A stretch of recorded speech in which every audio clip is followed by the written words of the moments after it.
Et si je vous disais qu'un seul et même minéral pouvait nettoyer les pires catastrophes du monde, transformer des déserts en terres fertiles et même, oui, même améliorer notre lessive?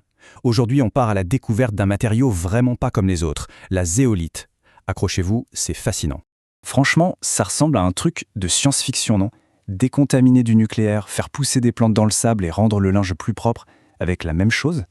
Eh bien, la réponse n'est pas dans les étoiles, mais littéralement sous nos pieds. C'est un seul minéral. Et on va voir quelques exemples concrets tout de suite.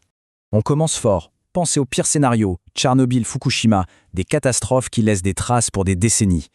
Eh bien, ce minéral a joué un rôle absolument essentiel pour aider à nettoyer l'eau radioactive sur ces sites. On change complètement de décor. Imaginez un sol désertique, stérile, où rien ne pousse. Maintenant, imaginez pouvoir le transformer en une terre fertile, une terre qui retient l'eau et les nutriments comme une éponge. C'est exactement ce que ce minéral permet de faire. Et ce qui est fou, c'est qu'il ne fait pas que des miracles à grande échelle. Non, il s'invite aussi dans notre quotidien, pour régler des problèmes tout bêtes comme le calcaire dans l'eau qui rend notre linge rêche. Bon, alors qui est le héros de notre histoire? Il s'agit de la zéolite. Mais qu'est-ce que c'est au juste? Et quel est le secret de ses incroyables pouvoirs?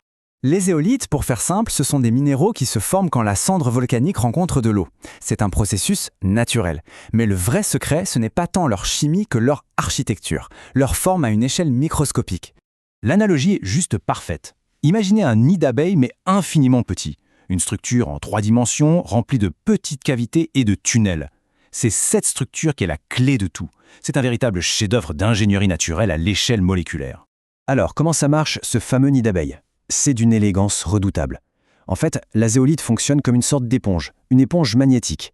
Sa structure a une charge naturelle négative. Du coup, elle attire et capture tout ce qui est positif, comme les métaux lourds, les toxines ou les isotopes radioactifs. Elle les aspire et les enferme à double tour dans sa cage moléculaire. Et le plus génial, c'est qu'en échange, elle peut relâcher des ions bénéfiques. C'est ce principe qu'on appelle l'échange d'ions. Ok, maintenant qu'on a compris la théorie, voyons ce que ça donne dans le monde réel. Et là, la liste des applications est tout simplement stupéfiante. Son rôle de gardien de l'environnement est peut-être le plus important.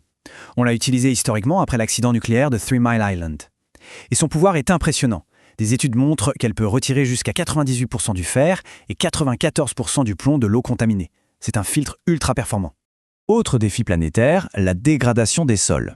Ce schéma a l'air un peu complexe, mais il montre un problème très simple. Quand on combine déforestation et pluie torrentielle, le sol s'en va, il s'érode, il perd toute sa fertilité. Et là, évidemment, l'agriculture devient quasi impossible. Et c'est là que la zéolite arrive un peu comme un super-héros pour le sol. En l'ajoutant à la terre, elle agit comme un réservoir d'eau microscopique. Elle absorbe l'eau quand on irrige et la relâche tout doucement, directement aux racines des plantes. Le résultat, une réduction de la consommation d'eau qui peut aller jusqu'à 50%, c'est énorme. Regardons les chiffres, c'est encore plus parlant. Ce tableau montre l'impact sur la culture d'un arbre, le Paulownia. Avec un mélange de zéolite, le temps de récolte est presque divisé par 2. La production de bois, elle, est quasiment doublée. Et le bénéfice net, eh bien, il explose. C'est une vraie révolution pour les agriculteurs. Une autre application, plus surprenante, l'élevage. Si on ajoute de la zéolite à la litière des volailles, elle absorbe l'humidité. Et regardez ce graphique. On passe de 61% à 38% d'humidité moyenne. Concrètement, ça veut dire moins d'ammoniac, de meilleures conditions pour les animaux et un environnement de travail beaucoup plus sain. Et on ne peut pas parler des zéolites sans mentionner l'industrie lourde. Dans le raffinage du pétrole, elles sont indispensables. Elles fonctionnent comme des sortes de ciseaux moléculaires. Elles cassent les grosses molécules de pétrole brut en plus petites, celles qui composent l'essence. Sans ce processus, l'essence qu'on met dans nos voitures n'existerait pas sous sa forme actuelle. Alors, avec une telle polyvalence, on s'en doute, la zéolite n'est pas juste un produit de niche, c'est une industrie mondiale absolument gigantesque. Pour se faire une idée, un seul chiffre suffit. Près de 10 milliards de dollars. C'est la valeur que le marché mondial devrait atteindre en 2025. Ça montre bien à quel point ce minéral est devenu une pierre angulaire de notre économie. Mais qui sont les plus gros consommateurs? Sans surprise, la pétrochimie arrive en tête, avec 40% du marché, à cause de son rôle dans le raffinage.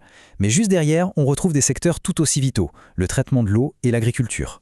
Et où se situe l'action? Géographiquement, le centre de gravité, c'est clairement la région Asie-Pacifique, qui représente 45% du marché mondial. C'est à la fois un grand producteur et un grand consommateur, tiré par une croissance industrielle énorme et des normes environnementales de plus en plus strictes. La zéolite est déjà un matériau incroyable, mais la science, elle, ne s'arrête jamais. La prochaine étape, ce n'est plus seulement de trouver des zéolites, mais de les fabriquer sur mesure. L'avenir, ce n'est plus de se contenter de ce que la nature nous donne, c'est de le surpasser. Les scientifiques cherchent aujourd'hui à créer en laboratoire des zéolithes synthétiques, avec des pores de taille et des propriétés chimiques précises, pour des missions bien spécifiques.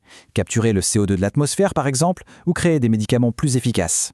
Le professeur Ugaren Xu, qui est une pointure dans le domaine, le dit très bien. Pour passer au niveau supérieur, il faut plonger au cœur de la matière, au niveau de la chimie fondamentale. C'est là que se trouvent les clés des prochaines grandes découvertes, celles qui vont ouvrir la voie à des innovations qu'on a encore du mal à imaginer.